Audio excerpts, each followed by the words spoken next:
हाँ बेटा, तो हम लोग स्टार्ट करते हैं गैसियस स्टेट एंड थर्मोडायनेमिक्स।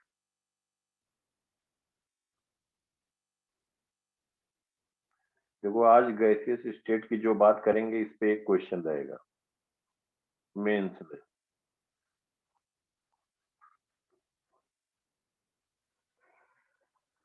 ठीक है बेटा, तो काइनेटिक थ्योरी ऑफ गैसेस जो इसमें इम्पोर्टेंट है, तो किसी को भी कहीं कुछ डाउट रहेगा तो तुरंत बोलना। ये वैसे तुम लोग केमिस्ट्री में पढ़े होते हो, kinetic theory of gases. Screen पे बेटा सबको क्लियर आ रहा है बिल्कुल? Yes sir. Yes sir.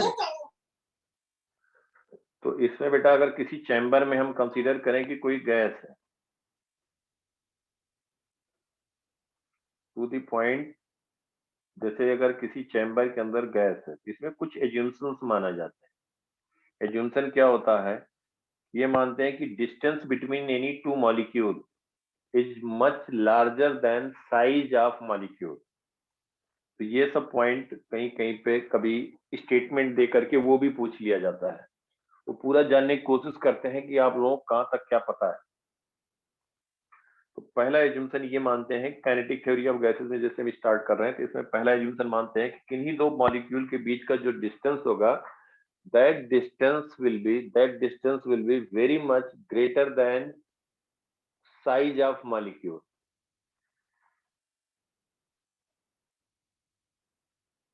ये हम लिख दे रहे हैं फटाफट, क्योंकि ये नोट्स का टेंशन मत लेना, ये हम फाइनली इसका पीडीएफ कॉपी हम भेज देंगे सबको।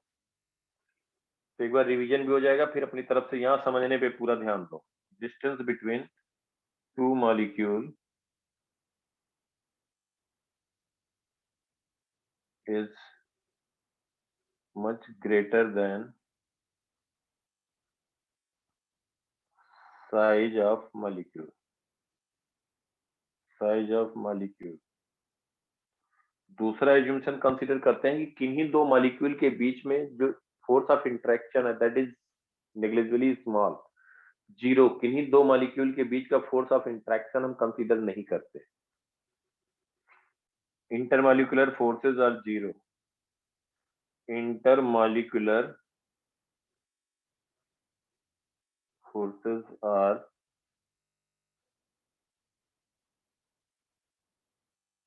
considered to be zero।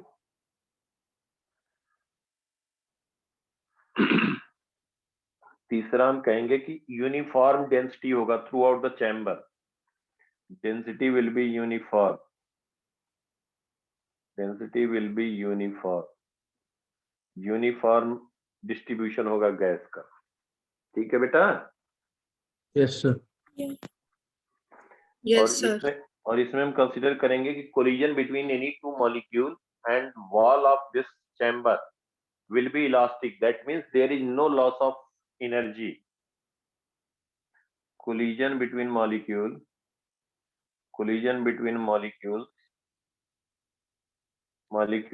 and wall of chamber will be elastic, that means no loss of energy। कोई एनर्जी का लॉस नहीं होगा। कोलिजन इलास्टिक होने पे हम क्या कहते हैं बेटा? इलास्टिक होने पे एनर्जी कंजर्व रहती है सर। हाँ, एनर्जी कंजर्व रहेगी। नेक्स्ट जो हम कहेंगे बेटा, नेक्स्ट कहेंगे molecule moves in random motion. Random motion मतलब हो गया कि जिग जैग मोशन, मतलब रैंडम मोशन। मॉलिक्यूल जो होंगे चैम्बर के वो रैंडम मोशन करते हैं। रैंडम मोशन का मतलब हो गया इधर किसी डायरेक्शन में इनका, तो नेट जो किसी भी डायरेक्शन में हम बात करेंगे, वेलोसिटी जो होगी वो क्या हो जाएगी? एक्स वाई जेड किसी भी डायरेक्शन में ले, दैट विल बी जीरो। तो particle molecule moves in random motion या ब्राउनियन मोशन कहते हैं। molecules moves in random motion So summation of velocity along x direction will be 0. Summation of velocity along y direction will be 0. Summation of velocity along z direction will be 0. z direction में जो summation होगा वो 0 होगा। मतलब random किसी भी molecule का किसी पर्टिकुलर डायरेक्शन में वेलोसिटी नहीं हो, मतलब रैंडम मोशन हो रहा है तो नेट कहीं पे भी हम कंसीडर करेंगे तो नेट वेलोसिटी हो जाएगी 0, किसी एक डायरेक्शन में नहीं मूव कर रहे होंगे। क्लियर? Yes sir. और जब हम एनर्जी की बात करेंगे, एनर्जी कहेंगे तो हर एक पार्टिकल की energy of molecule is only due to kinetic energy of gases. क्योंकि हमने इंटरमॉलिक्यूलर फोर्सेस को नेग्लेक्ट कर दिया, पोटेंशियल एनर्जी कंसीडर नहीं करेंगे, तो total energy will be considered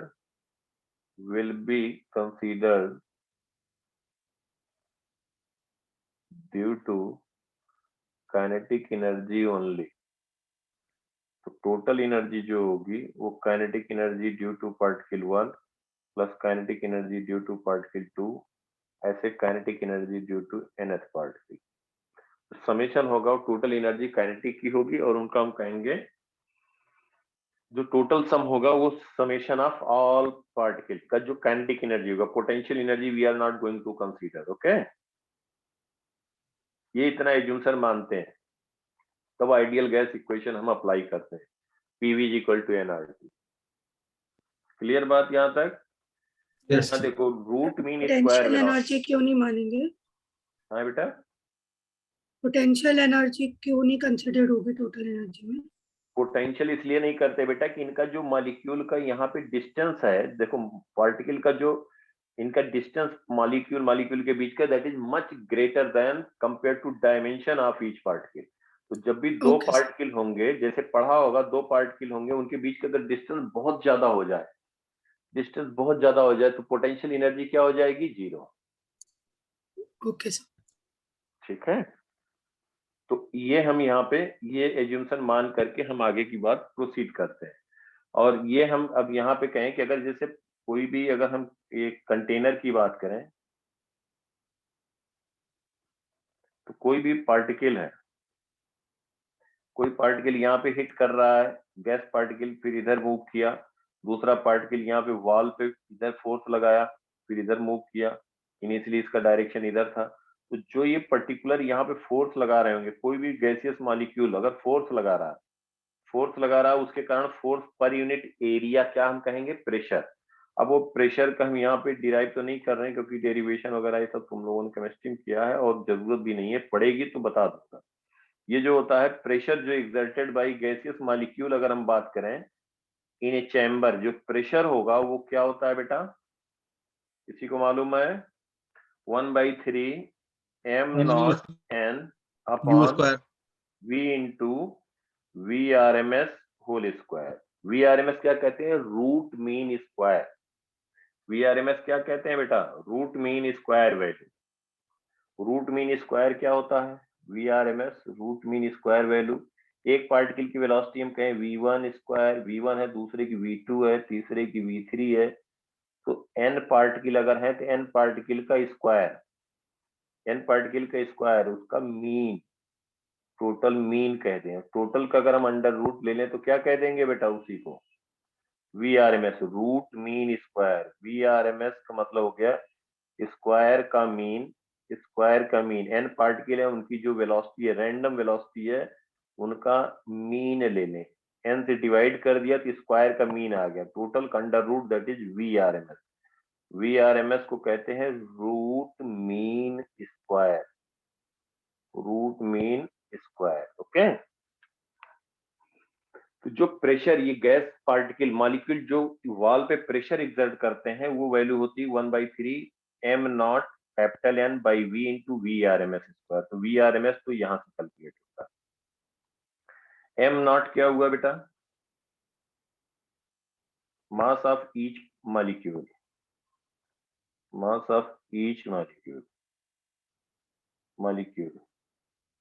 जो गैस का है। n is total number of molecule.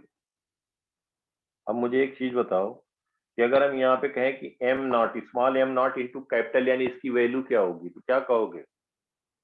complete mass total of the mass, gas. Total mass हो जाएगा ना बेटा। Yes. Yes. इसको हम लिख सकते हैं m can be written as m naught into n. m will be total मास,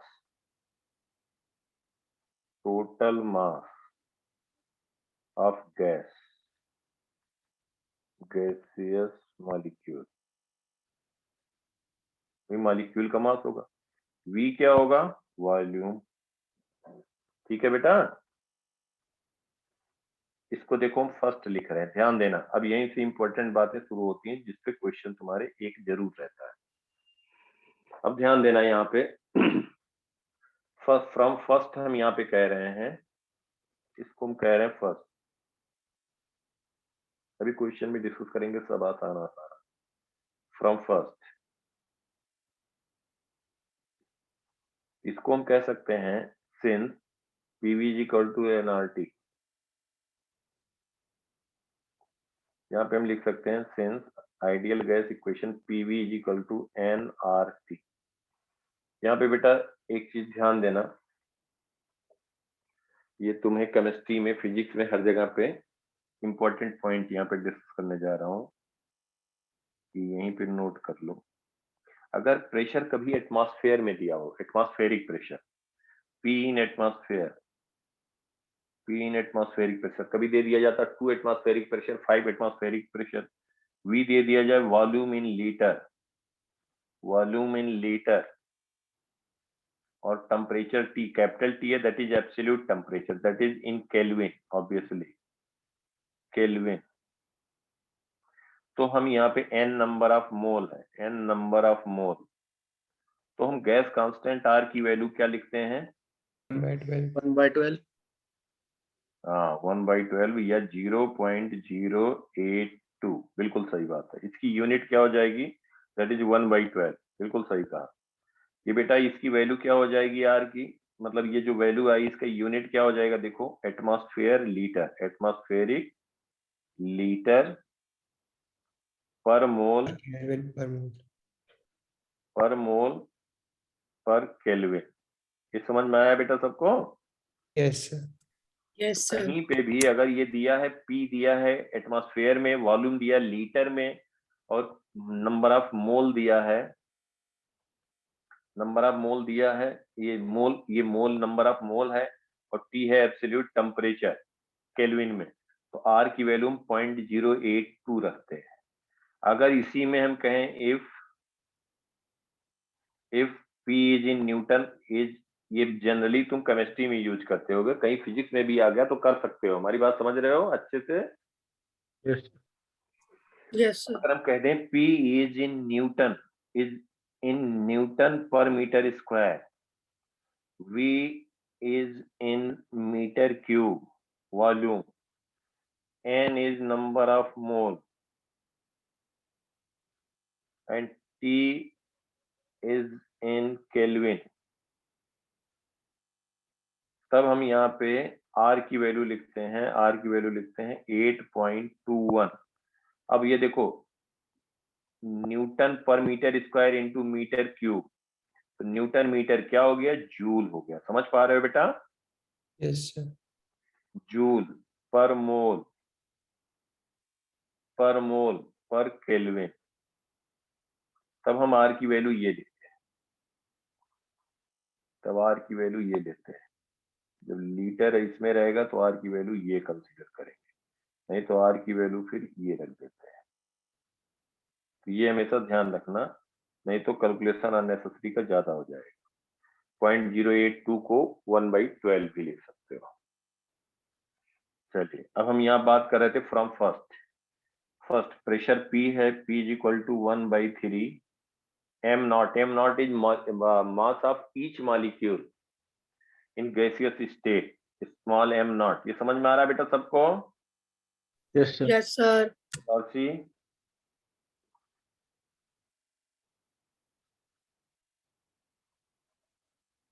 हाँ बेटा, राशि समझ में आ रहा है? Yes, sir. हाँ, कुछ भी बेटा हेजिटेट नहीं करना. तो 1/3. अब इसको हम कह सकते हैं अनन्या, Yes, sir. क्लियर बेटा? Yes, sir. भाव खर्चित, सोमेल, अंजलि, जानी, Yes, sir. बोलो। Yes, sir. Yes, sir. कुछ भी कहीं पे भी रहे डाउट पूछना तुरंत। अब यहाँ पे देखो, इस पे एक क्वेश्चन रहता जरूर है, ये मैं बता रहा हूँ, है बहुत आसान।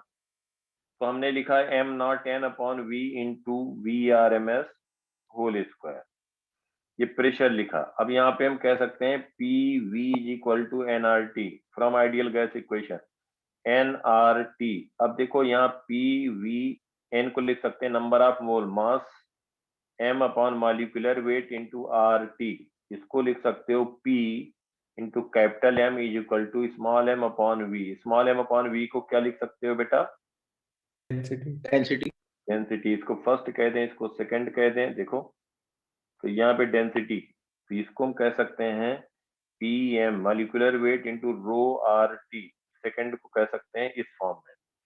तो हम from first and second we can write from, देखो हम लिख सकते हैं यहाँ पे VRMS whole square is 3PV upon m naught into n की पावर, ये लिख दिया VRMS whole square, VRMS root mean square हम कह सकते हैं under root 3PV by m small m naught into n को क्या कह सकते हैं? Total mass. तो टोटल मास अपॉन v को क्या कह सकते हो? डेंसिटी कह सकते हो ना बेटा? Yes, या sir. इसको लिख सकते थे half 1/3 into rho VRMS square, ऐसे भी लिख सकते थे। Yes, sir. तो VRMS हम यहाँ पे कह सकते हैं VRMS is equal to 3P upon rho under root, rho is density. ठीक है बेटा? Yes, sir. अब यहाँ से Yes, हम sir. अगर इसको अगर हम चाहें तो और टर्म में लिख सकते हैं। क्या लिख सकते हैं? बोलो। P by rho को RT by M कर लेंगे. P बाई रो को क्या लिख सकते हो? P बाई रो को देखो फ्रॉम सेकेंड डिफरेंट टर्म में लिख सकते हैं। P by rho can be written as RT by M लिख सकते हो। VRMS को कह सकते हो under root 3RT by M, M is molecular weight, T is absolute temperature, R is gas constant, ये भी लिख सकते हो। और किसी टर्म में लिख सकते हैं,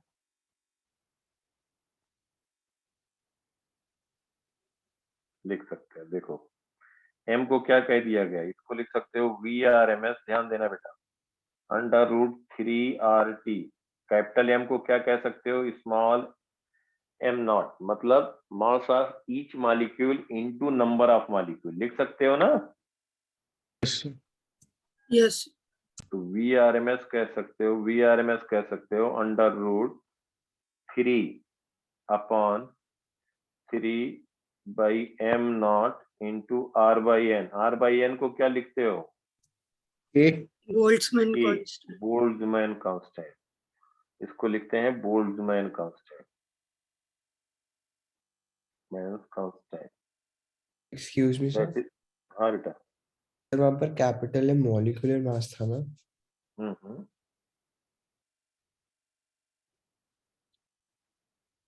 मॉलिक्यूलर मास मतलब जो भी यहाँ पे जो कैपिटल M लिखा है, क्या लिखा है कैपिटल M?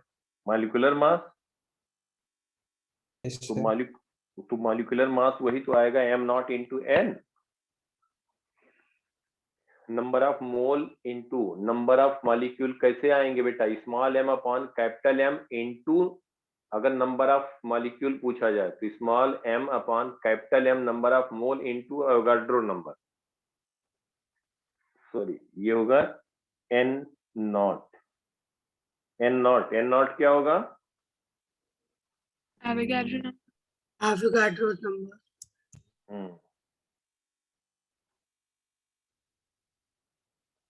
ये वैल्यू कितनी होती है? 6.023 6.2. Into 10 power 23। समझ में आई बात बेटा?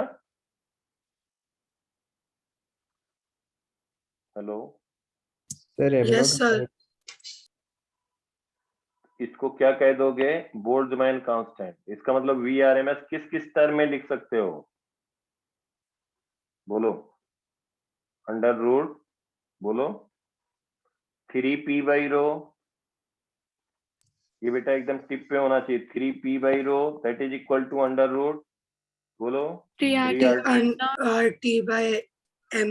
m, बिल्कुल सही, very good. Next 3RT by M naught N naught. 3kT upon m not, इस टर्म में लिख सकते हो VAR में, ठीक है। एक्सक्यूज मी सर, हाँ बेटा, एम नॉट किसके लिए स्टैंड कर रहे हैं यहाँ पर? क्या बेटा? सर एम नॉट किसके लिए स्टैंड कर रहे हैं? मास of each molecule, mass of each molecule. Okay sir. Sir आप एक बार M is equal to M naught N naught के साइज की एक बार डेरिवेशन बता दीजिए छोटी सी। ये क्या है बेटा? m की वैल्यू क्या है? m अपॉन कैपिटल M क्या होगा? Number of mole. Yes sir. और नंबर ऑफ मॉलिक्यूल अगर हम पूछे कितना होगा, कितना कहोगे?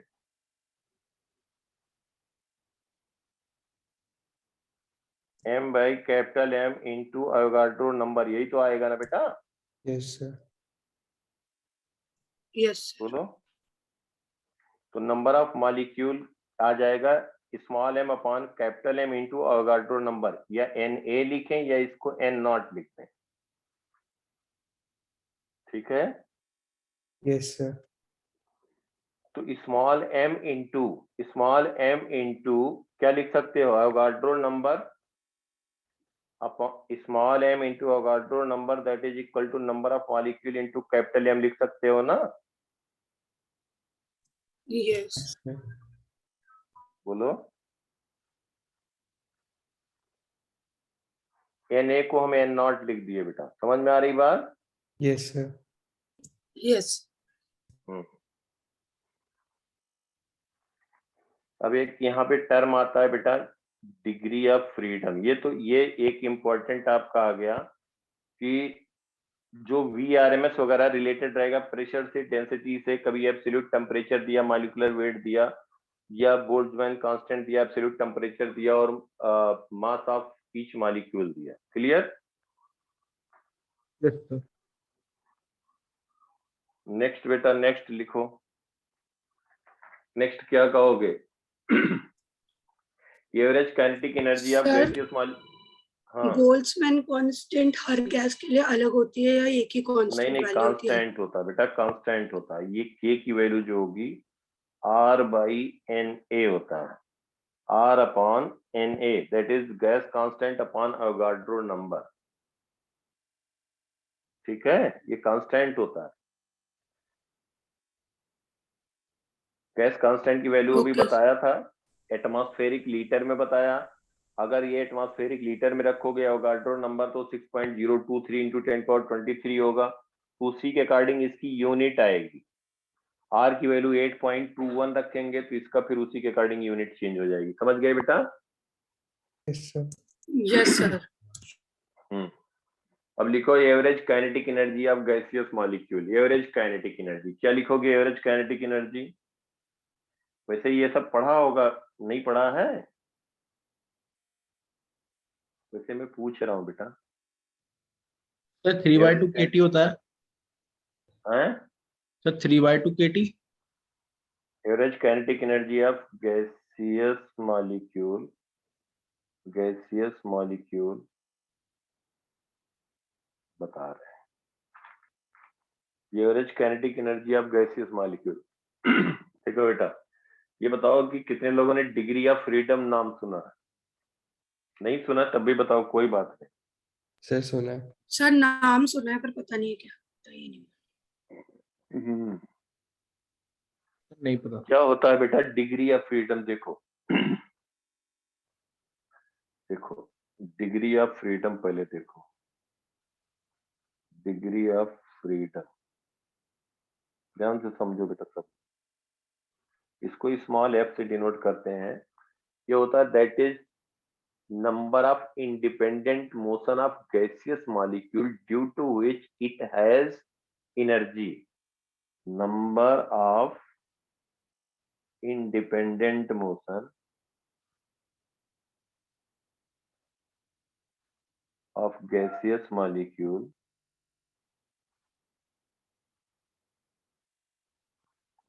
gaseous molecule due to which it has energy। अब ये क्या हुआ, देखो ध्यान से, जैसे कोई मोनोटॉमिक गैस, मोनोटॉमिक मतलब हो गया कि जिसमें एक एटम, समझ पा रहे हो बेटा लोग, सब लोग? यस तो जैसे अगर हम Yes, कहें मोनोटॉमिक, मोनो एटॉमिक, मोनोटॉमिक अगर हम कहें तो जिसका एक सिंगल एटम हो, ये हम कहते हैं एक्स एक्सिस, ये वाई एक्सिस, ये जेड एक्सिस। अब इसका अगर मोशन हम बात करें तो ये एक्स डायरेक्शन में इंडिपेंडेंटली मूव कर सकता है, वाई डायरेक्शन में मूव कर सकता है, जेड डायरेक्शन में मूव कर सकता है। इंडिपेंडेंट मोशन मतलब कि कहीं पे भी मॉलिक्यूल है, रैंडम ऐसे मूव करा, सिंगल आइटम है, किधर भी मूव करा तो उसका एक एक्स कंपोनेंट हो गया, एक वाई हो गया, एक जेड हो गया। हम कह सकते हैं ना बेटा, इसका Yes, sir. मतलब ड्यू टू, ये हम कहेंगे कि ट्रांसलेशनल मोशन, अगर एक्स डायरेक्शन में मूव कर रहा है कोई एक आइटम है, सिंगल आइटम, मोनोटॉमिक, मोनोटॉमिक मतलब कि वो मॉलिक्यूल जिसमें सिंगल आइटम है, तो वो एटम अगर एक्स डायरेक्शन में मूव कर रहा है, वाई डायरेक्शन मूव कर रहा है या जेड डायरेक्शन में मूव कर रहा है, तो हम क्या कहेंगे बेटा उसको? हम कहेंगे कि ट्रांसलेशनल मोशन हो रहा है उस मॉलिक्यूल, उस एटम का ट्रांसलेशनल मोशन, और वो इंडिपेंडेंटली एक्स डायरेक्शन में मूव कर सकता है या वाई में मूव कर सकता है या जेड डायरेक्शन में मूव कर सकता है अगर सिंगल एटम। तो इसको हम कहेंगे कि इंडिपेंडेंटली कितना इसका डिग्री ऑफ फ्रीडम हो जाएगा मोनोटॉमिक का? 3। और इसको हम कौन सा मोशन कहेंगे? Translational motion. ध्यान से समझो बेटा, कुछ भी डाउट रहे तो वो भी बताओ। ट्रांसलेशनल मोशन, ट्रांसलेशनल मोशन मतलब हो गया इंडिपेंडेंटली ये एक्स डायरेक्शन में जा सकता है, ये पार्टिकल वाई डायरेक्शन में जा सकता है, ये पार्टिकल जेड डायरेक्शन में जा सकता है। तो और स्ट्रेट लाइन में जा रहा है, स्ट्रेट वे जा रहा है, इसको हम कहेंगे कि ट्रांसलेशनल मोशन के कारण इसका डिग्री ऑफ फ्रीडम कितना हो गया? डिग्री ऑफ फ्रीडम शॉर्टकट में लिखा, DOF मतलब हो गया degree of freedom, degree of freedom, degree of freedom. तो इस एटम का डिग्री ऑफ फ्रीडम हो गया 3 ड्यू टू ट्रांसलेशनल मोशन। एक बात ये समझ में आई बेटा सबको? Yes sir. अब ये कहो कि अपनी एक्सिस पे ये रोटेट करने लग जाए, ऐसा भी हो सकता है, ध्यान देना हमारी बात को।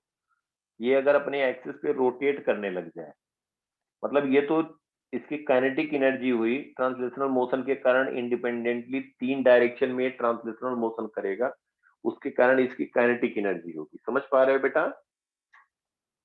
Yes sir.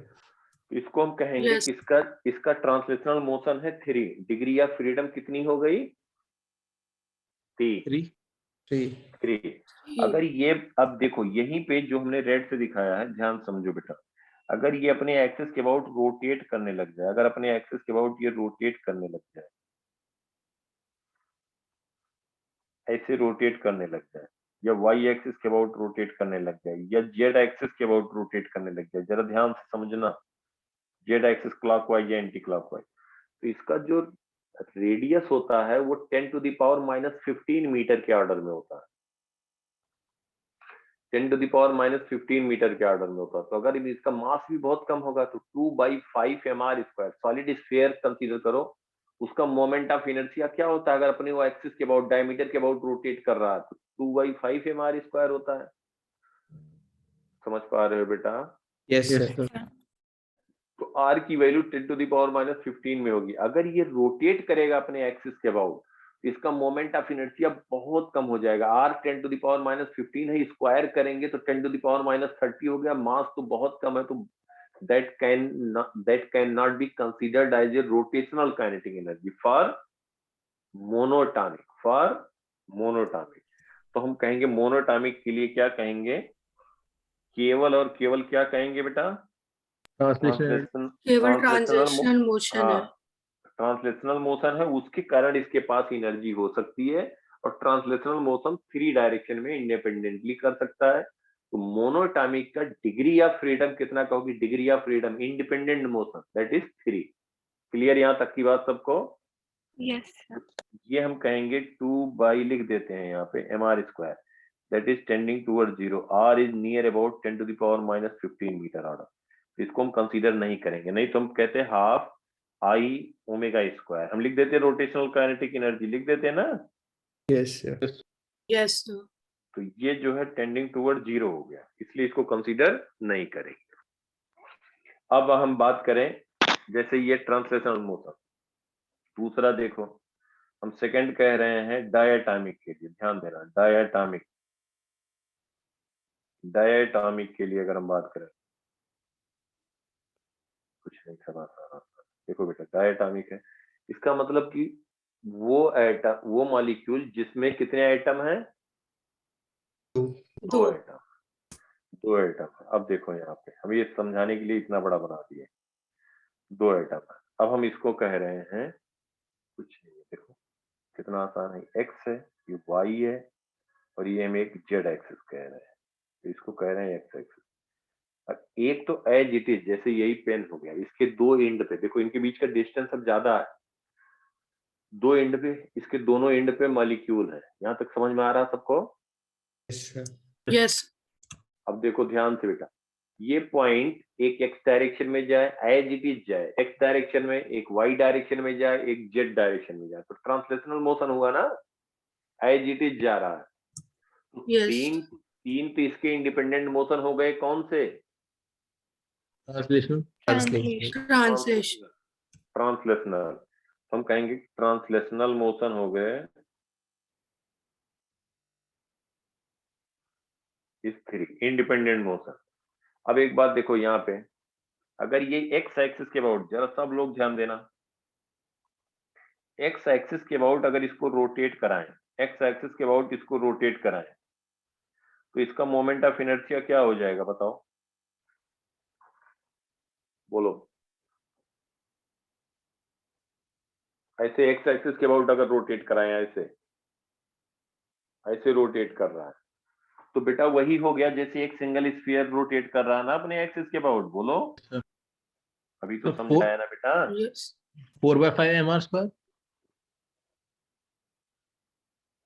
मम्मी भाई देखो अभी तो बताया बेटा, एक है, एक कोई मॉलिक्यूल है, और ये अपने एक्सिस के अबाउट रोटेट कर रहा है, ये समझ पा रहे हो? फिगर में दिख रहा है क्लियर? Yes, sir. इसका सर रेडियस एक के लिए 2/5 mr है, तो एक के लिए तो 2 के लिए 4/5 mr² हो जाएगा। हाँ हो जाएगा बेटा, बिल्कुल सही बात आप कह रहे हो, लेकिन आर की वैल्यू तो बहुत कम है ना, 0 भी हाँ नहीं कर सर, दिया यहाँ था। पे भी ये माना नहीं जाएगा, इसलिए डिग्री हाँ ऑफ बिल्कुल फ्रीडम 3 बिल्कुल, रहेगी। वेरी गुड, बिल्कुल सही, सबके समझ में आ रही बात ये है। इसका भी डिग्री ऑफ फ्रीडम, यहाँ पे जो एक्स एक्सिस के अबाउट रोटेट कर रहा है, उसके कारण इसकी rotational kinetic energy we are not going to consider it. Is it clear? Yes. Yes, sir. Yes. सबको ये हो जाएगा 0 अब अगर हम यही कहें वाई एक्सिस के अबाउट, देखना जरा ध्यान से, अब अगर हम वाई एक्सिस के अबाउट इसको रोटेट करा रहे हैं, देखो ध्यान से, अब 0 नहीं होगा, क्यों? क्योंकि ये डिस्टेंस आ गया, इसका कुछ मास हुआ, पॉइंट मास, लेकिन ये डिस्टेंस तो आर जो डिस्टेंस है वो तो 0 नहीं हुआ ना, तो इसकी रोटेशनल काइनेटिक एनर्जी आ जाएगी कि नहीं आ जाएगी वाई वाई डैश के about? Yes, sir. Yes. I Y Y dash कहोगे mr² plus mr², m is the mass of each molecule, समझ में आ रहा है बेटा? ईच एटम, ये समझ में आया सबको? यस। तो फिर हम वाई वाई डैश के अबाउट इसका जो काइनेटिक एनर्जी लिखेंगे, रोटेशनल काइनेटिक एनर्जी क्या कहोगे? Half I Y Y dash into ω² कहेंगे ना? Yes. ये तो 0 नहीं हुआ। यस। अगर यही जेड एक्सिस के अबाउट रोटेट कराएं, सर ध्यान ये देना। आर जो है वो डिस्टेंस है ना वाई एक्सिस के बाद। हाँ डिस्टेंस है, ये डिस्टेंस, अब इनके बीच का डिस्टेंस जो है ये कंसिडरेबल लार्ज है, इसलिए इसका मोमेंट ऑफ इनर्शिया अब 0 नहीं हो रहा है। और पहले हम इसको आर डैश कहते हैं, पहले आर डैश जो आर जो ले रहे थे वो रेडियस था बेटा, समझ पा रहे हो? Yes, sir. यस। इसके पहले आर जो ले रहे थे उस एटम का रेडियस ले रहे थे, तो रेडियस तो 10⁻⁻15 के ऑर्डर में था, तो 0 हो जा रहा था। ये समझ गए यहाँ तक सब लोग? Yes. Yes, sir. अब ये देखो वाई वाई डैश के अबाउट हम कहेंगे तो इसका kinetic energy, rotational kinetic energy होगी। अगर यही हम कहें अब जेड जेड डैश के अबाउट, देखो जेड एक्सिस से परपेंडिकुलर आउटवर्ड है बेटा, यही जेड जेड दिखा रहे हैं, इसके अपोजिट हो गया जेड डैश, तो जेड जेड डैश के अबाउट रोटेट करें तो बेसिकली अगर हम इसको दिखाएंगे तो हमें ऐसे दिखेगा। ये हम कहेंगे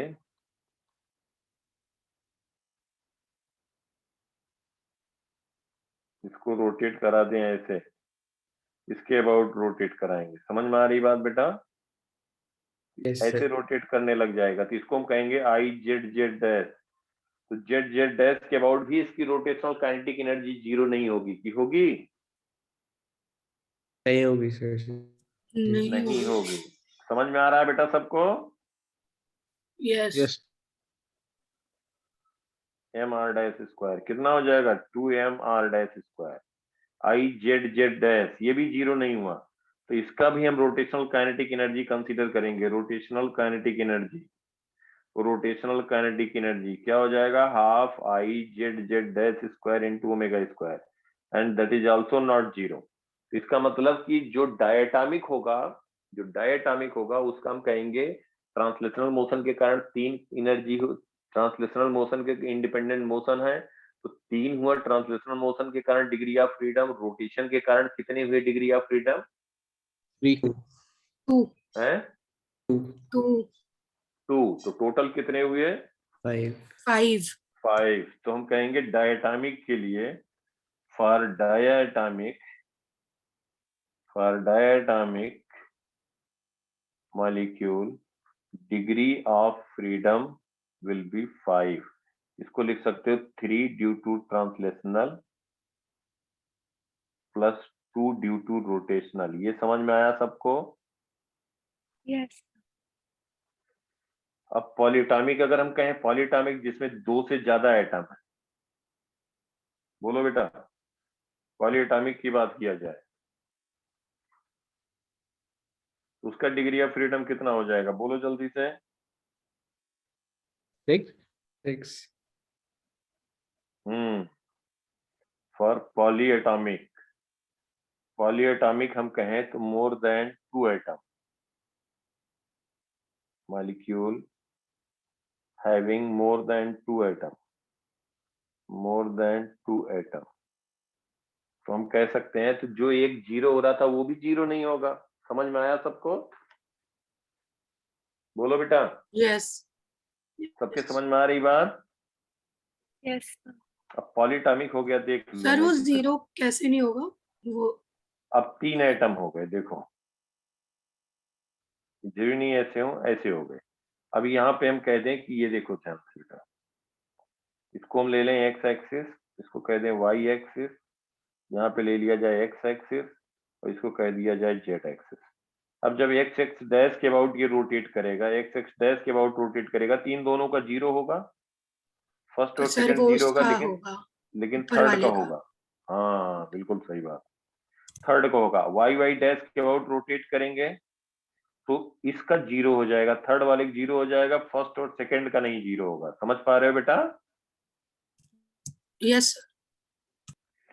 जब हम वाई वाई डैश के अबाउट रोटेट कराएंगे तो थर्ड वाले का जीरो हो जाएगा रोटेशनल काइनेटिक एनर्जी, लेकिन सेकंड और फर्स्ट के कारण एग्जिस्ट करेगा ना। समझ में आ रहा है बेटा? Excuse me sir. Yes. Sir एक केस ये भी हो सकता है ना कि तीनों एटम्स एक साथ अलाइन हो, जैसे हमने डायटोमिक में किया था। बिल्कुल हो सकते हैं, जैसे CO2 के होते हैं कि नहीं होते हैं? हाँ सर, लीनियर मॉलिक्यूल हो तो। ये लीनियर हो गया ना, CO2 का लीनियर होता है तो हो गया तो 2 हो जाएगा तो 5 हो जाएगा। पॉलीएटॉमिक होते हुए भी इसका तब हम कहेंगे डिग्री ऑफ फ्रीडम 5 होगा। अभी आ रहे हैं, पहले तो यहाँ खत्म होने तो दो। बिल्कुल हो सकते हैं। ये समझ में आया कि नहीं, पहले ये बताओ, बोलो बेटा। Yes sir. यस। ये देखो ये दोनों का अभी जीरो नहीं हुआ, इसका जीरो हुआ, और जेड एक्सिस के अबाउट करेंगे, रोटेट कराएं तो मतलब किसी न किसी का जीरो नहीं होगा। तो यहाँ पे हम कहेंगे पॉलीएटॉमिक में due to sir Z axis पे तो तीनों का ही 0 नहीं होगा, हाँ नहीं तीनों होगा, की कोई लेकिन अगर कोई कह दे कि नहीं सर हम यहाँ पे एक पॉइंट यहाँ पे ले रहे हैं, एक यहाँ पे ले रहे हैं ओरिजिन पे, तीसरा वाला दूसरा वाला, तो कहना पड़ेगा कि 0 होगा ना। हाँ सर, वो तो स्पेशल केस, हाँ ऐसे लेकिन जो कुल मिला कोई करके लीनियर हो इनर्जी, गए। कुल मिला करके इनर्जी एग्जिस्ट करेगी, बिल्कुल सही बात है, समझ गए बेटा। तो यहाँ पे हम कहेंगे कि ड्यू टू ट्रांसलेशनल कितना होगा 3, ड्यू टू रोटेशनल 3 होगा। तो डिग्री ऑफ फ्रीडम कितने हो जाएंगे पॉलीटॉमिक में? 6। For polyatomic more than 2 atom, that is equal to 3 translational plus 3 rotational, total हो जाएंगे 6। अब देखो जैसे कोई मान लो कि जिसका लीनियर स्ट्रक्चर हो गया, पॉलीटॉमिक है, ध्यान देना यहाँ पे, बिल्कुल सही बात है जो भी सुमिल कह रहे थे। देखो नोट, इफ यहाँ पे हम कहते for CO2 more than 2 atom है, पॉलीटॉमिक हुआ, लेकिन इसका स्ट्रक्चर जो Yes. होता है, इसका स्ट्रक्चर लीनियर होता है कि नहीं होता? Yes sir. इसका स्ट्रक्चर इस तरह से होगा, तो इसका मतलब क्या हो गया, इसका भी डिग्री ऑफ फ्रीडम एक एक्स एक्सिस के अबाउट 0 हो जाएगा जब रोटेट करेगा, वाई एक्सिस के अबाउट 0 नहीं होगा, जेड के अबाउट 0 नहीं होगा, और 3 ट्रांसलेशनल के कारण होगा, 3 due to translational plus 2 rotational होगा। समझ में आया बेटा? तो पॉलीटॉमिक होते Yes हुए sir. भी इसका डिग्री ऑफ फ्रीडम कितना हुआ? 5। 5। तो ये हुई बात डिग्री ऑफ फ्रीडम की, ठीक है। तो ये देखो अब यहाँ ध्यान देना, for 1 degree of freedom and 1 atom at absolute temperature T, जो टोटल एनर्जी होगा गैसियस मॉलिक्यूल का, टोटल एनर्जी वो क्या होगा? Half kT। इसको प्रूव भी किया जा सकता है। कैसे प्रूव किया जा सकता है?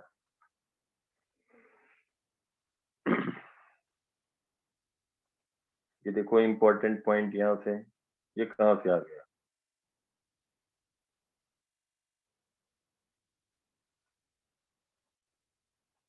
देखो, for 1 degree of freedom 1 atom at absolute temperature T, total energy will be half kT। ये कहां से आया? अगर हम किसी मोनोटॉमिक के लिए, देखो यहाँ पे हम बात करें, for monoatomic gaseous molecule, gaseous atom, अगर हम कहें कि इसकी एनर्जी, काइनेटिक एनर्जी जो होगी कितनी हो जाएगी?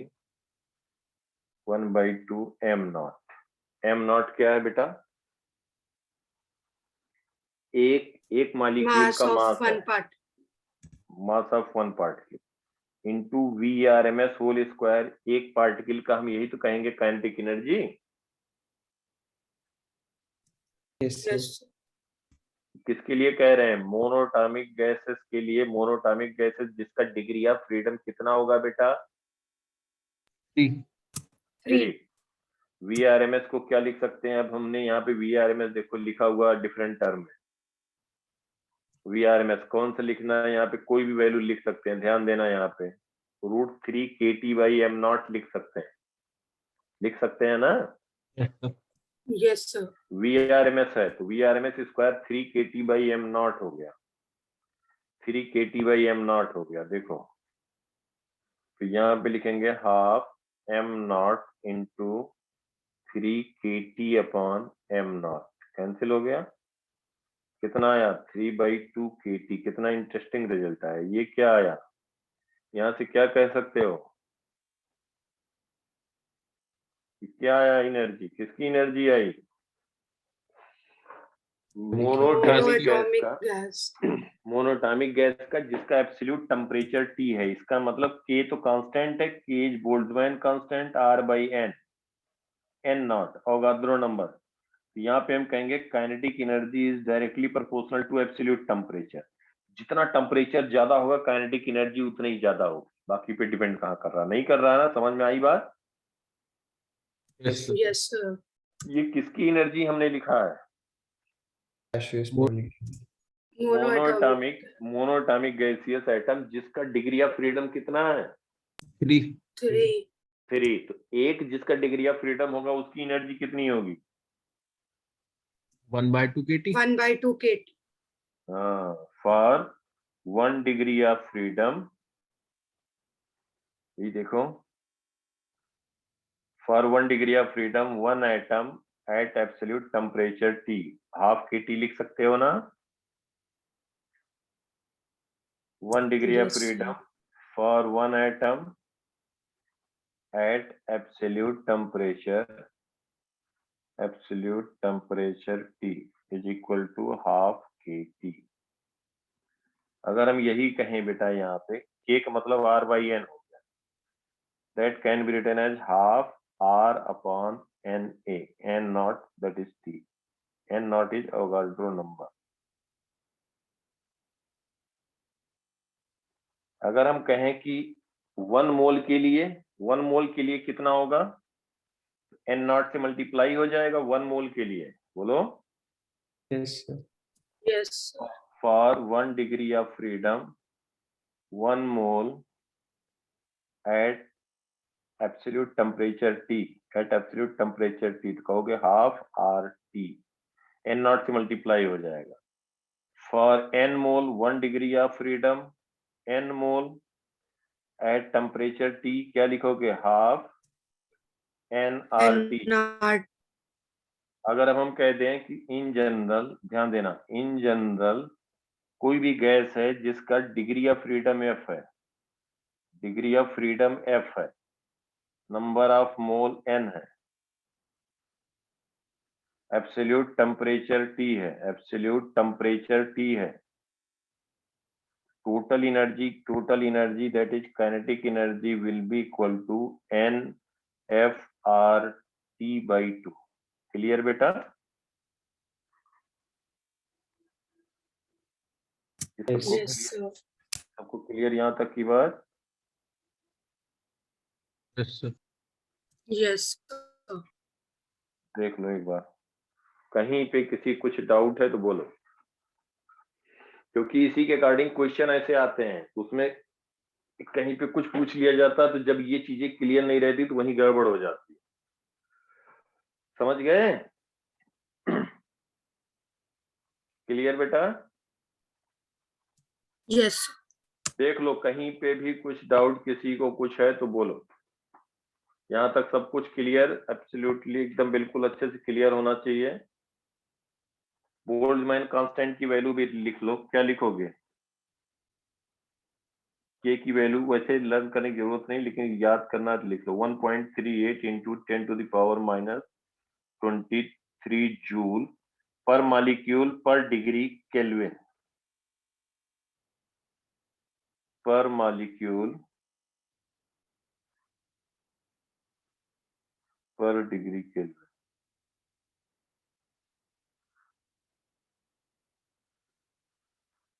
मतलब 1.38 इंटू 10 पावर माइनस 23। ठीक है बेटा?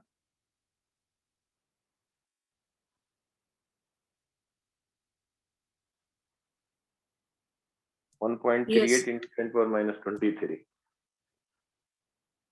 Clear? Theory part Yes. Gases. अब इससे फिजिक्स के सारे क्वेश्चन एकदम फटाफट होंगे। देख लो एक बार, कहीं कुछ भी लग रहा है तो पूछो, डिस्कस करो विदाउट एनी हेजिटेशन। अब डिग्री ऑफ फ्रीडम समझ गए हो तो फटाफट जैसे क्वेश्चन आता जाएगा वैसे करते जाओ, कुछ मुश्किल नहीं है, सब आसान। इसीलिए हमने हर एक टर्म में लिख दिया है। VRMS प्रेशर डेंसिटी के टर्म में, temperature, molecular weight T, Boltzmann constant T, और मास ऑफ ईच एटम, इसके टर्म में भी लिख सकते हो। और इस तरह से इस पे एक क्वेश्चन रहता है। ठीक है?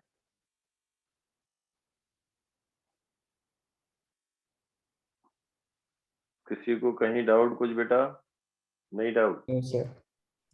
No, sir. चलिए क्वेश्चन देखो, सामने स्क्रीन पे आया, सबके दिख रहा है? Yes yes sir. सर पढ़ो एक बार। थोड़ा सा और बड़ा कर दीजिए, मतलब नीचे से। मोबाइल पे देख रहे हो क्या बेटा?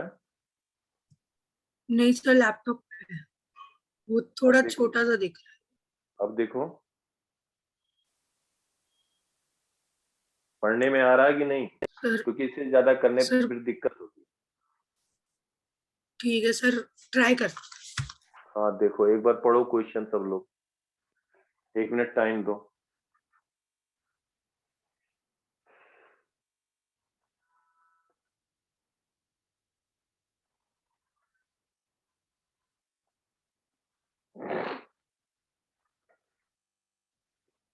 देखो इसमें दिया क्या है,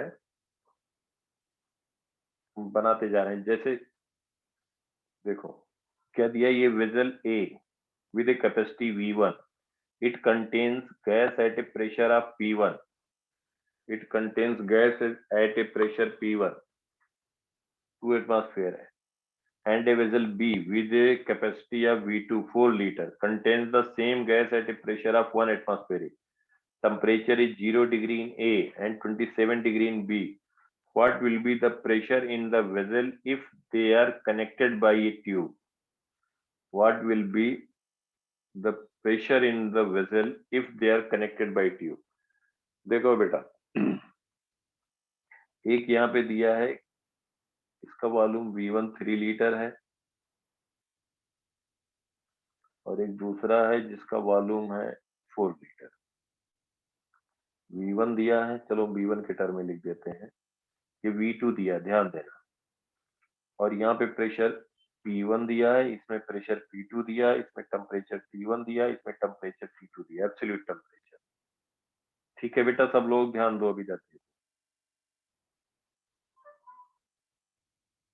ठीक है बेटा, अब ये दिया है कि it has been yes connected by a narrow tube.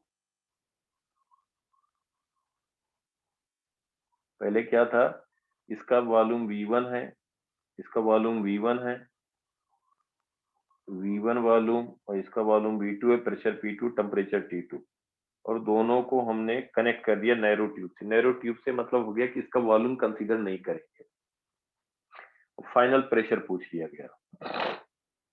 तो दोनों में हमें दिया हुआ है P1 V1, प्रेशर P1 है, वॉल्यूम V1 है, टेम्परेचर T1 है, दूसरे में P2 V2 T2 है। नैरो ट्यूब से कनेक्ट कर दिया गया, फाइनल टेम्परेचर और फाइनल प्रेशर पूछा गया। ठीक है बेटा, क्वेश्चन इज दिस। अब हम क्या कहेंगे, हम कहेंगे कि भाई फ्लूइड मतलब गैस हो या liquid, it always flow from higher pressure to lower pressure. और फाइनली देखेंगे कि जब तक थर्मल इक्विलिब्रियम नहीं हो जाएगा तब तक हीट का एक्सचेंज होगा। जो मटेरियल, जो गैसियस स्टेट, जो गैसियस मटेरियल है, वो तो फ्लो करेगा higher pressure to lower pressure, और heat will flow from higher temperature to lower temperature. इसका मतलब फाइनल देखेंगे दोनों में बेटा, प्रेशर जो होगा और टेम्परेचर दोनों सेम हो जाएगा दोनों में कि नहीं, ये yes sir. Yes yes sir. Pressure और टेम्परेचर दोनों सेम। अब हम यहाँ पे कहें कि यहाँ पे एनर्जी लॉस वगैरह हमें कंसीडर नहीं करना है। T1 T2 P1 P V1 P2 V2 सब दिया हुआ है, P फाइनली पूछा गया है, और फाइनल टेम्परेचर हमने T मान लिया। Let final temperature is T and final pressure be P। ठीक है बेटा, अब क्या किया जाए, कहाँ शुरू किया जाए, ये बताओ, कैसे सोचा जाए? पहले सर अलग अलग दोनों की एनर्जी लिख के प्लस कर दें, और सर उसके बाद फिर NF-RT वाली इक्वेशन से लिख दें, तो सर टेम्परेचर पता चल जाएगा नया। बिल्कुल सही, वेरी गुड, बहुत बढ़िया, शाबाश। फिर सर PV बिल्कुल। इक्वल टू NRT से प्रेशर सेम कर देंगे दोनों में। तो बेटा ये कौन सा गैस है, कैसे एनर्जी लिखा जाए, गैस का तो पता नहीं है। मोनोएटॉमिक, डायटॉमिक, पॉलीएटॉमिक, कैसे लिखा जाए एनर्जी? NF-RT, अभी हमने बताया NF-RT/2 टोटल एनर्जी, तो यही हमने लिखा था ना। Yes sir. N number of mole, F degree of freedom, R gas constant, T is absolute temperature और Q तो कांस्टेंट है ही है। तो यहाँ पे डिग्री ऑफ फ्रीडम तो मालूम नहीं है, तो क्या किया जाए? एफ तो कैंसिल हो जाएगा ना सर, दोनों तरफ तो सेम ही गैस होगा। हाँ बिल्कुल सही बात, गुड। तो मान लिया जाए कोई भी गैस दिया हो, सब लोग ध्यान से सुनो बेटा। अनन्या बेटा समझ में आ रहा है? Yes sir. Good. Bhavuk, Harshit, Divyam, yes sir. Yes sir. Anjani, Anjali, yes sir. हाँ तो देखो बेटा, तो इसमें मान लिया जाए कि जब गैस के बारे में नहीं कहा गया, तो यहाँ पे देखो ध्यान से, क्वेश्चन में सब दिया रहता है। Vessel A of with a capacity V1, it contains gas at pressure P1, and vessel B with a capacity of V2, it contains the same gas। देखो ध्यान से, इसका भी अपनी जगह पे महत्वपूर्ण है। सेम गैस कहा गया, इसका मतलब हो गया कि जो भी डिग्री ऑफ फ्रीडम जो गैस 1 है, जो सेकंड वेसल में है, दोनों का गैस सेम है, इसका मतलब डिग्री ऑफ फ्रीडम सेम होगा। तो टोटल एनर्जी लिख दिया जाए, N1 F मान लेते हैं degree of freedom RT1/2 plus N2 F RT2/2, total energy हो गई। बाद में जो हुआ तो हम क्या कह देंगे, N1 plus N2, number of मोल ये हो गया, डिग्री ऑफ फ्रीडम वही रहेगा, गैस वही ये दिया है बेटा, into R into temperature T हो गया डिवाइडेड बाई 2। तो यहां से F कैंसिल हो गया, देखो R कैंसिल हो गया, 2 कैंसिल हो गया, तो T आ गया N1 T1 plus N2 T2 by N1 plus N2। समझ में आया बेटा? और N1 N2 कहां से आएगा, P1 V1 is equal to N1 R T1, यहाँ से N1 पता लग गया ना। Yes sir. Yes sir. ऐसे P2 V2 is equal to N2 R2 N2 R into T2, तो यहाँ से N2 हो गया पता, N2 हो गया, N1 हो गया, ठीक है बेटा। तो T आ गया। अब हमें बताना क्या है, टेम्परेचर नहीं बताना है, क्या बताना था बेटा? प्रेशर।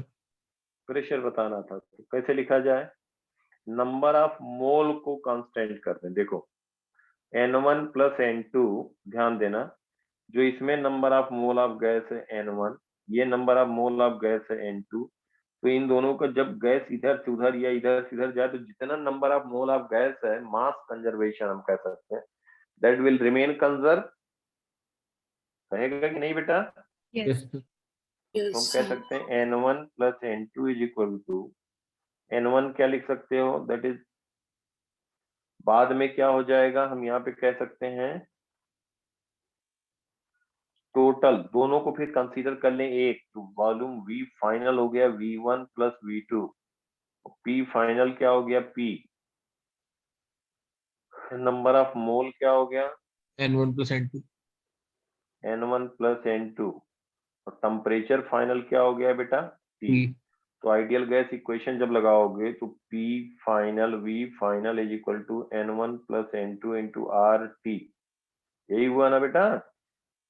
यस। T फाइनल देखो, तो यहाँ से T फाइनल जब कहोगे तो P final is P into V final is V1 plus V2, total volume ये हो गया upon N1 plus N2 into R। समझ में आया बेटा? Yes sir. तो यहाँ पे N1 N2 की वैल्यू मालूम है हमें, इसको दूसरा कह दिया जाए, इसको फर्स्ट कह दें। N1 कितना है, P1 V1 upon R T1, N2 कितना है, P2 V2 upon R T2, है ना? Yes sir. तो थर्ड, दिस इज फोर्थ, तो यहाँ पे हम वैल्यू रख सकते हैं, या हम कह सकते हैं T फाइनल हमें पता है, देखो ध्यान से, जब from sir T first and final second, पता है तो डायरेक्ट पी फाइनल की डायरेक्ट कह वैल्यू। सकते हैं from first and second we can say T final is T, तो डायरेक्टली लिख सकते हैं P into V1 plus V2 upon N1 plus N2 into R is equal to T final। देखो T final is nothing but T, that is N1 T1 N2 T2 upon N1 plus N2. तो यहाँ से P लिख सकते हैं, N1 plus N2 cancel हो गया, N1 T1 plus N2 T2 into R upon V1 plus V2 हो जाएगा ना बेटा? Yes sir.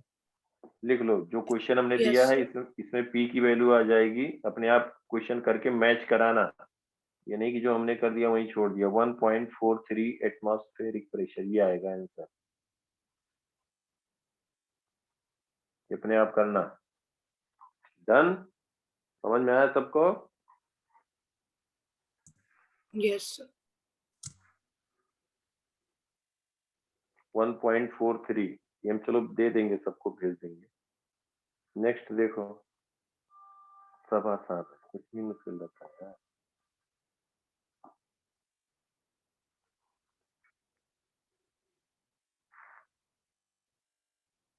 और ये एक बार देखो, पढ़ो question. What is the energy of the rotational motion of molecules contained in 1 kilogram of nitrogen at temperature of 7 degree Celsius? लिखो, यहाँ पे क्या गया? What is energy of the rotational motion of molecule contained in 1 kg of nitrogen at temperature of 7 degree Celsius? क्या पूछा गया है? Energy of rotational motion. Energy of rotational motion. Number of mole in 1 kg of nitrogen. Nitrogen का molecular weight कितना होता है? 14 28 atomic mass होता है नाइट्रोजन N2 28 होता है, इसे मत करना। 28 सर। हाँ, अब बताओ, हम आसान करते जा रहे हैं, तुम लोग बताते जाओ। क्या कहोगे? नंबर ऑफ मोल 1000 अपॉन 28 कितना आ जाएगा? जो भी वैल्यू आ गई। टेम्परेचर कितना हो जाएगा?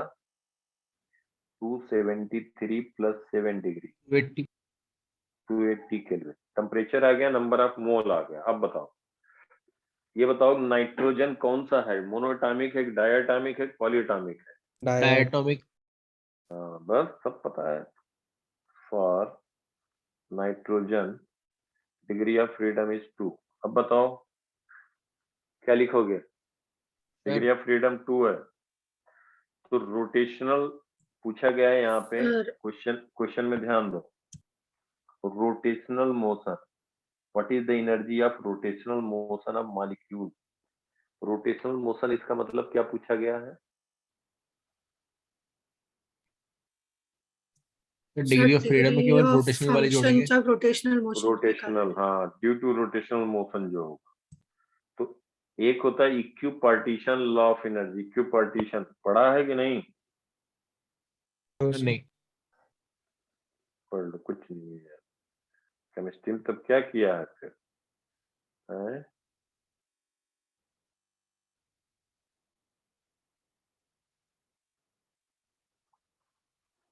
कुछ नहीं होता है, ये होता है कि जितने डिग्री ऑफ फ्रीडम है एनर्जी इक्वली डिस्ट्रीब्यूट होता है in all degree of freedom, बस that's all.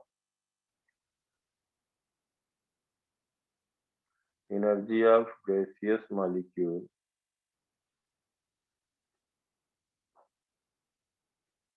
equally divides in all degree of freedom जो भी एनर्जी होगी इक्वली डिवाइड होगा। समझ गए? अब क्या पूछा गया? डिग्री ऑफ फ्रीडम इसका हो गया, रोटेशनल का हो गया 2, रोटेशनल मोशन का, रोटेशनल मोशन के कारण पूछा गया energy of rotational motion of molecule contained in 1 kg। तो क्या लिख दोगे? FNFRT/2, यही बताया था ना बेटा? Yes, sir. टोटल एनर्जी हमने लिखा था, टोटल एनर्जी या हम कहें kinetic energy, that is equal to NFRT/2। तो टोटल होगा, तो इसका डिग्री ऑफ फ्रीडम कितना होगा? 5। यहाँ पे क्वेश्चन में क्या पूछा गया है देखो, रोटेशनल मोशन। रोटेशनल मोशन पूछा गया, वेरी गुड। तो रोटेशनल मोशन पूछा गया, इसका मतलब एन की वैल्यू, एफ की वैल्यू क्या कह दोगे? 2। 2। तो इसकी total energy due to rotational motion, कुछ है नहीं बेटा, ये आसान होता है लेकिन बच्चे ये नहीं रहते हैं इसलिए गड़बड़ कर देते हैं। ये सब थ्री के नंबर इसको कहते हैं। तो क्या हो जाएगा? एन नंबर ऑफ मोल कितना हो गया? 1000/28। एफ हो गया 2/2। आर कितना लिखोगे बोलो? 8.21 8.21, very good, into T absolute temperature 280 280। कितना आ जाएगा आंसर? 8210 8 पॉइंट देख लो, 8.3 into 10 to the power, approximate value मैं बता रहा हूँ। 8.3 into 10 to the power 4 joule. Done? सबको क्लियर? ये कहीं कुछ डाउट तो देखो बेटा, किसी को कहीं कुछ डाउट तो बोलो। क्वेश्चन सब, सॉल्यूशन सब सामने है, देख लो।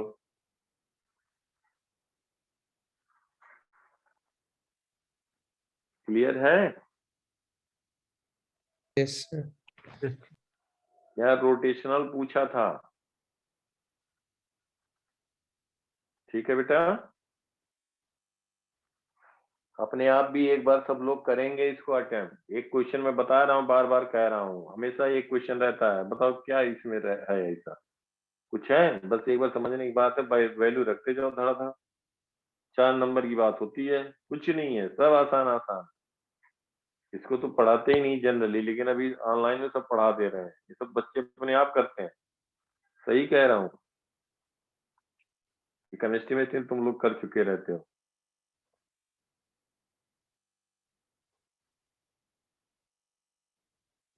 ये करो तो भी समझे कितना समझ में आया सबको। ऐसा नहीं, मुश्किल नहीं है, लेकिन लैंग्वेज पकड़ो।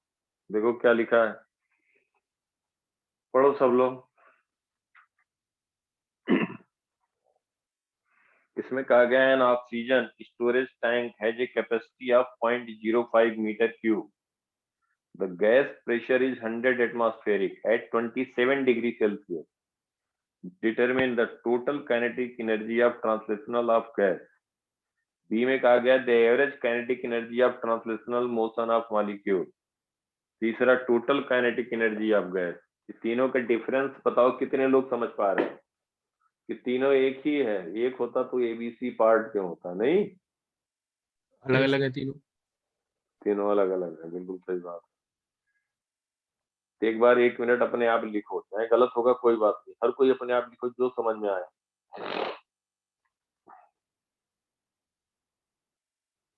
जो फार्मूला चाहिए तो को हम दे दें।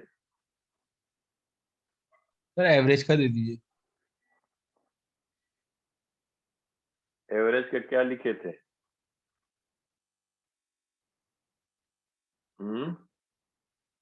एवरेज का मतलब क्या हो गया? Sir NF/RT/2। NF/RT/2 तो टोटल काइनेटिक एनर्जी लिखा था ना बेटा, टोटल काइनेटिक एनर्जी। एवरेज मतलब हो गया divided by number of molecule. 3/2 kT था। वेरी गुड, बिल्कुल सही कहा। देखो, average kinetic energy of translational molecule. अगर एवरेज काइनेटिक एनर्जी टोटल का एवरेज काइनेटिक एनर्जी पूछा जाता तब कहते हैं 5/2 kT। समझ पा रहे हो ना? यस। और टोटल बताओ, total energy, total kinetic energy of translational. देखो यहाँ पे हम ये लिख दे रहे हैं, ध्यान से देखो। टोटल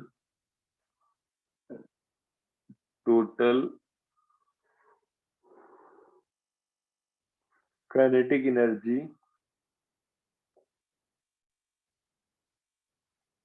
क्या लिखोगे? Total kinetic energy 5/2 for degree of freedom F, NF। NF/RT/2। हाँ, वेरी गुड, बिल्कुल सही, NF/RT/2 यही लिखा था। बिल्कुल सही बेटा, गुड।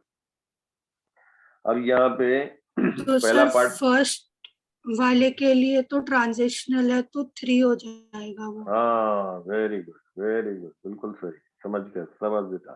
पहले में कहा गया total kinetic energy of translational, total kinetic energy of translational, translational में एफ हो गया,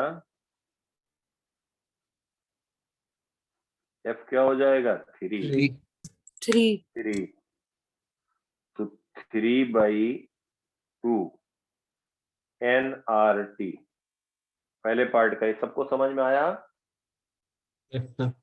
और since PV Yes. Is equal to ideal gas equation से nRT, तो देखो PV is equal to pressure दिया है, वॉल्यूम दिया, तो हम nRT की जगह nRT n नंबर ऑफ मोल नहीं मालूम है, या वो भी निकाल सकते हैं क्योंकि PTV दिया है, या हम यहाँ से nRT की जगह क्या लिख दें, PV।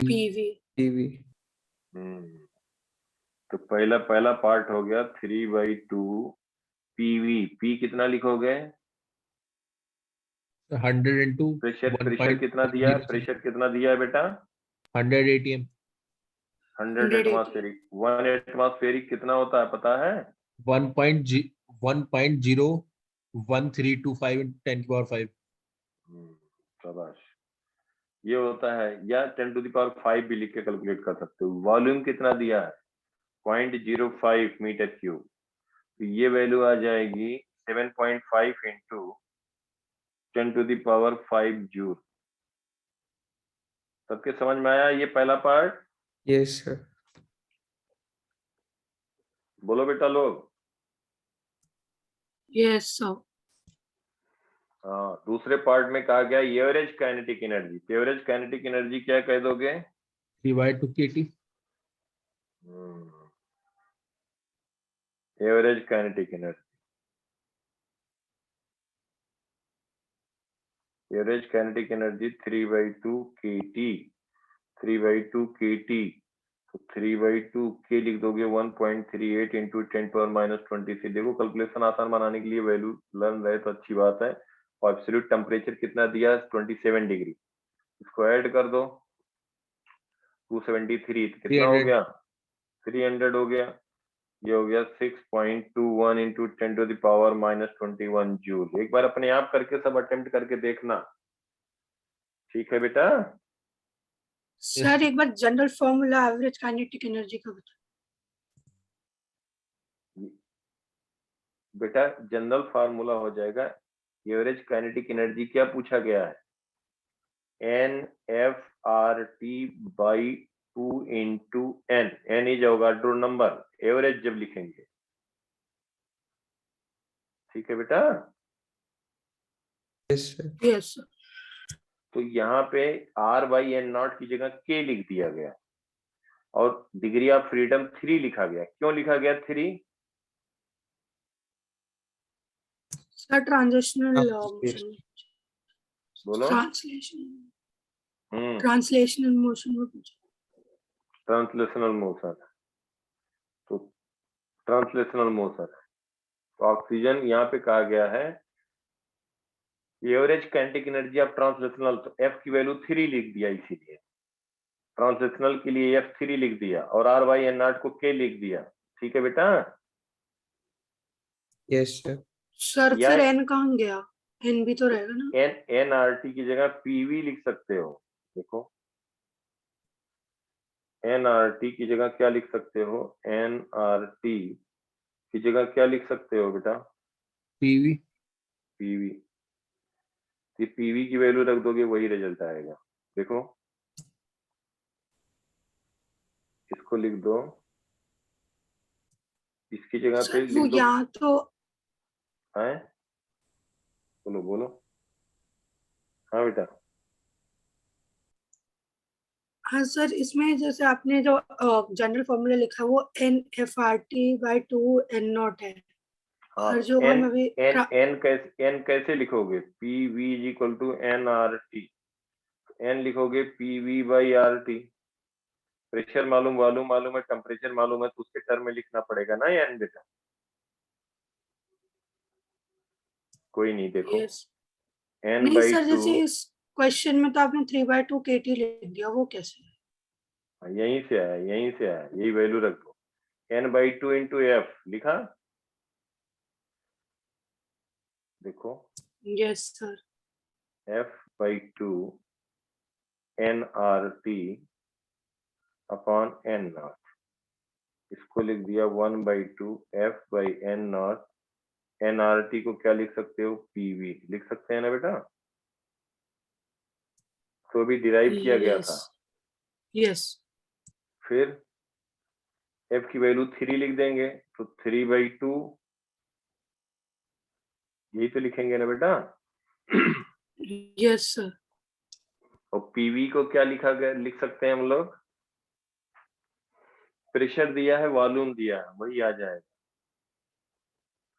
प्रेशर वॉल्यूम जो हम लोगों ने लिखा, यही आ जाएगा। देखो सॉल्व करोगे, यहाँ के की वैल्यू ना लिखो, इस टर्म में लिखो 3 by 2 पी प्रेशर कितना दिया बेटा, 100 atmosphere into 1.031 into 10 to the power 5 into volume 0.5 upon 6.023 10 to the power 23। देखो वही रिजल्ट आएगा।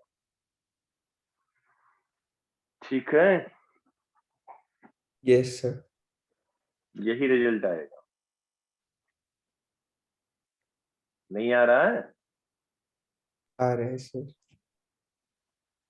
वही सर आएगा बेटा। इसमें तो हमने पीवी यूज कर दिया, आपने ऊपर तो केटी किया था, 3/2 KT, वो मेरे को नहीं आया।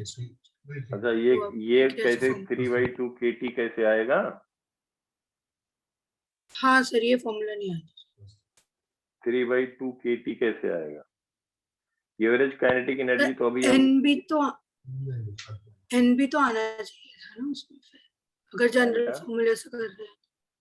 हाँ हाँ हाँ हाँ, बिल्कुल सही बात है।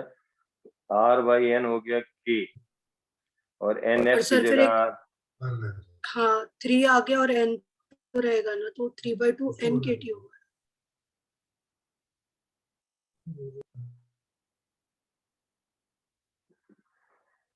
क्या बेटा, क्या क्या एक बार बोलो फिर से तो। सर जो आपने जनरल फॉर्मूला लिखा है, वो लिखा है NF/RT/2 N नॉट, तो R/N0 तो K हो गया। तो फिर जब हम ये, और F की वैल्यू 3 है इस क्वेश्चन में, तो वो N 3/2 KT नहीं होना चाहिए। 3/2 NKT होना चाहिए बिल्कुल। n की वैल्यू क्या रखोगे बेटा, ये दोनों से सेम थोड़ी। एक मिनट, 3/2 KT अभी डिराइव किया था, कोई बात नहीं है, तुम यही लिख दो। यहाँ पे बेटा लिखो, दोनों से रिजल्ट सेम आना चाहिए। यहाँ पे आएगा R/N0, R/N0 ये हो गया K, ये हो गया डिग्री ऑफ फ्रीडम, n की वैल्यू फिर चेंज करके उसके टर्म में लिखना पड़ेगा। बिल्कुल सही बात, रिजल्ट तभी सेम आएगा। देखो एक मिनट, ये एक बार कैलकुलेट करो सब लोग बेटा, करो करो करो, इसका ये रिजल्ट बताओ कितना आया, और यहाँ से लिखो, लिखो सब लोग बेटा, जल्दी जल्दी लिखो। सर ये n हो नंबर गया, ऑफ मोल्स है ना, हाँ हाँ, तो sir number kinetic average kinetic energy होगी sir translation kinetic energy upon number of moles, तो sir n into n naught होगा ना, नीचे डिवाइड। नंबर ऑफ मोल होगा, एवरेज काइनेटिक एनर्जी जो होगा वो हो जाएगा NFRT/2। ये तो पहले टोटल हुई, यस सर। राइट। और एवरेज जब कहेंगे तो इसको हम डिवाइड करेंगे किससे, number of number of, molecule से। N naught. Number of molecule से देखेंगे तो n इंटू अवोगाड्रो नंबर, ये yes sir, total number of molecule हुआ। यस। बेटा ऋषा, हेलो, हाँ सर, आ गया सही। समझ में आया बेटा N, राशि? हाँ हाँ सर। ये टोटल नंबर ऑफ जब हम मॉलिक्यूल लिखेंगे तो ये n कैंसिल हो जाएगा, और ये R/N0 हो जाएगा K, और ये आ जाएगा F। ट्रांसलेशनल की बात है तो 3 रहेगा, 3/2 इंटू K इंटू T, ऐसे लिखो, या जो यहाँ पे RT की वैल्यू है PV के टर्म में लिखो, दोनों रिजल्ट वही आएगा। एवरेज कहा गया, हाँ, तो जितने मॉलिक्यूल है उतने से डिवाइड करेंगे ना। ओके बेटा, हाँ सर अब आ गया। इससे भी करो उससे भी करो, रिजल्ट वही आएगा। कितना आया ये वैल्यू? हम लोगों ने कितना कैलकुलेट किया था? किसी ने कैलकुलेट किया? बोलो बेटा जल्दी जल्दी, क्या आया इसकी वैल्यू? कौन सा पार्ट था? बी। इसमें आ जाएगा 6.21 इंटू 10⁻⁻, बोलो 21 जूल। यही यहां से भी कैलकुलेट करोगे, 6.21 into 10⁻21 joule.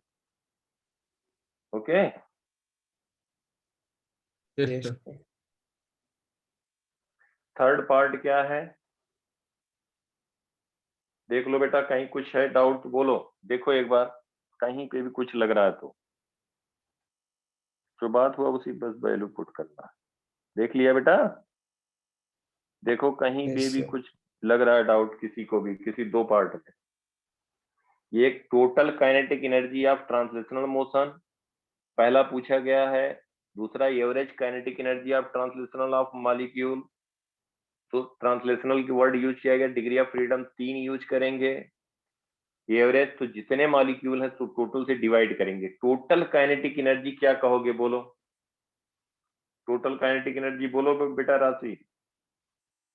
Sir NF/RT by 2 कर देंगे और F को हाँ बिल्कुल सही, टोटल काइनेटिक एनर्जी NF/RT/2, यही टोटल तो एनर्जी सर आ गई।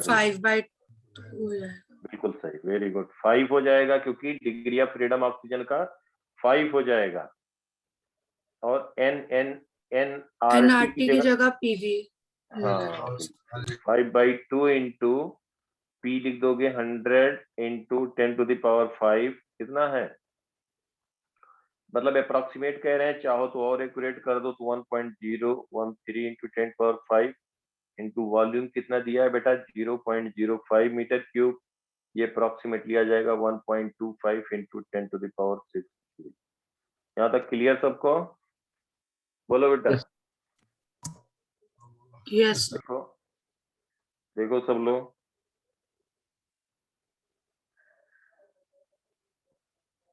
ठीक है बेटा?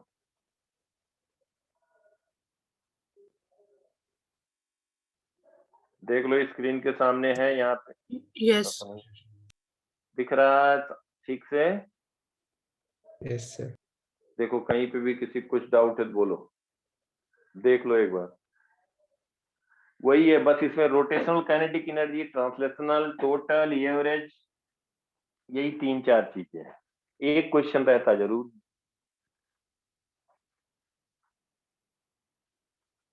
ठीक है बेटा? Yes, sir. यस किसी को कहीं कुछ डाउट तो बोलो बेटा। लो देखो,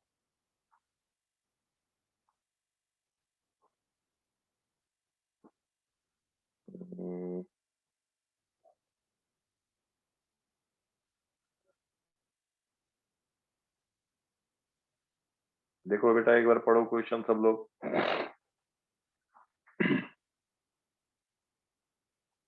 A vessel containing 1 gram of oxygen at a pressure of 10 atmosphere and a temperature of 47 degrees Celsius. It is found that because of leak, the pressure drops to 5/8 of its original value and temperature falls to 27 degrees Celsius. Find the volume of the vessel and mass of oxygen that has leaked out.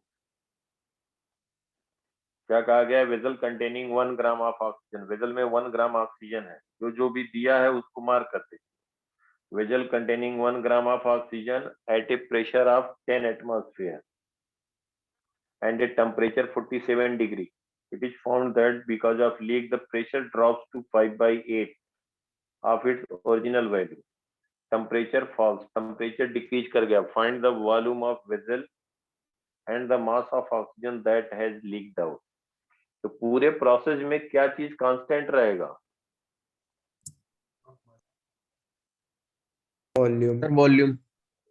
Volume. बिल्कुल बिल्कुल सही, good, very good. बस जहाँ ये लिखा नहीं खटाखट, कुछ है ही नहीं है इसमें, कुछ नहीं है। देखो कैसे,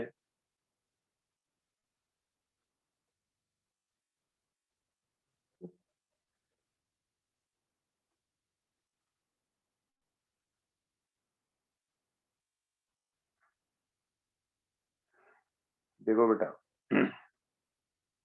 इसमें दिया है, पहले इसका दिया है, क्या करोगे, कैसे लिखोगे?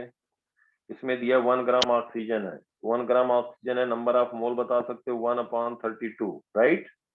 Yes sir. Initial pressure initial पता है 10 एटमॉस्फेरिक, इनिशियल टेम्परेचर पता है 47 डिग्री प्लस 273, इनिशियल टेम्परेचर पता है, because of leak pressure drop 5/8, इसका मतलब हो गया एन इनिशियल, ये लिख दिया गया। फाइनल प्रेशर जो हो गया वो इनिशियल प्रेशर का कितना है 10 एटमॉस्फेरिक, चलिए कोई नहीं 10 एटमॉस्फेरिक लिख देते हैं। 1 एटमॉस्फेरिक पता है 1.013 इंटू 10⁵, जरूरत पड़ेगा लिखेंगे, नहीं तो इसी टर्म में लिख सकते हैं। पी फाइनल कितना हो गया 5/8 P initial. Temperature T final कितना हो गया 27 plus 273। Find the volume of vessel and mass of oxygen has leak. देखो बेटा, since PV is equal to NRT, यहाँ पे वॉल्यूम जो रहेगा N1 R gas constant T1 by P1, volume initial और फाइनल दोनों सेम रहेगा ना बेटा? Yes sir. Yes sir. तो कह सकते हो N2 R T2 upon P2। तो यहाँ पे देखो सब कुछ दिया, ध्यान देना, N1 दिया है, T1 दिया, P1 दिया है, या T2 दिया, P2 दिया, R कैंसिल आउट हो जाएगा ना बेटा? Yes sir. तो Yes. P का चेंज करने की जरूरत नहीं है, क्योंकि रेशियो एटमॉस्फेयर में चेंज करोगे, न्यूटन पर मीटर स्क्वायर में चेंज करोगे तो यहाँ N2 आ जाएगा। N2 की वैल्यू आ गया number of mole remaining, number of mole remain, या हम पहले कह दें कि ये N1 है तो N2 number of mole remaining in the vessel. Leaking के बाद, लीकेज के बाद कितना यहाँ पे मोल रह गया इसके अंदर, N2 आ गया ना यहाँ से? Yes yes sir. Yes sir. तो हम ये कह सकते हैं कि कितना मोल लीक कर गया, N1 माइनस N2 इतना मोल लीक कर गया। Yes sir. ये भी समझ में आ गया? यहाँ पे पूछा गया था, क्या पूछा गया बेटा? Mass of oxygen leak. Mass of oxygen leak, number of mole leaked आ गया इनटू 1 मोल में कितना मास होगा 16 ग्राम। 32 ग्राम है, 32 ग्राम। 32 ग्राम मास ऑफ ऑक्सीजन लीक। ये समझ में आ गया सबको? यस। Yes sir. हो जाएगा। अब नेक्स्ट पूछा गया है, क्या पूछा गया है इसमें? Sir volume of volume the of the vessel, vessel. Volume of vessel. तो वॉल्यूम ऑफ वेसल तो बेटा इनिशियल कंडीशन जो दिया यहीं से पता लग जाएगा। देखो, P initial is equal to N initial V initial, no sorry, P initial into V initial is equal to N initial R T initial, सब मालूम है, केवल V initial नहीं पता है ना बेटा? यस। बोलो। तो V initial आ गया, वॉल्यूम ऑफ वेसल आ गया, या बाद में जो हमें मालूम है प्रेशर टेम्परेचर जो भी कंडीशन है, नंबर ऑफ मोल मालूम है बाद के, तो वहां पे भी लिख सकते हो। समझ में आया? Yes sir. यस। बोलो। आंसर लिख लो इसके जल्दी से, अपने आप करना, अल्टीमेटली करना तुम्हें ही है। इसमें लिख लो मास लीकिंग आउट इज, आंसर लिख लो। सर नोट शेयर होंगे ना? हाँ तो वही मैं मतलब लिख दे रहा हूँ, मैं ये कह रहा हूँ हाँ सर। शेयर होंगे बेटा। मास लीकिंग आउट तो यहाँ लिखा रहूंगा तभी तो रहेगा। ये हो जाएगा बेटा 1/3 ग्राम। ऑक्सीजन का जो मास लीक करेगा वो 1/3 ग्राम होगा, और वॉल्यूम जो इसका होगा 0.082 litre. Clear?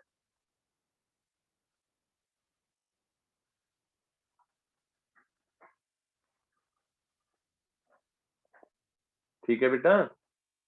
Yes sir. Sir yes. एक और होमवर्क में क्वेश्चन लिख रहे हैं, ये अपने आप ट्राई करना।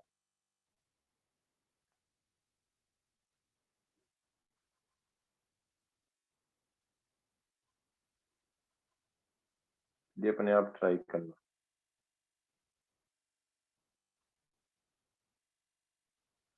कुछ नहीं है, सब उसी पे बेस्ड है। कर लोगे या डिस्कस कर दूं थोड़ा? कर लेंगे। कर लोगे, अटेम्प्ट करना। एक ये होमवर्क है और देखता हूँ। मतलब ये ठीक है, अपने आप करना, होता नहीं होता उसका टेंशन मत करना, लेकिन करना अपने आप। टाइम देना 15-20 मिनट, आधा घंटा, 20 मिनट। बाकी नहीं होता तो कोई बात नहीं, घबराने की बात नहीं है, फिर डिस्कस कर देंगे। ये भी 2 क्वेश्चन हम होमवर्क में दे रहे हैं, 3 क्वेश्चन।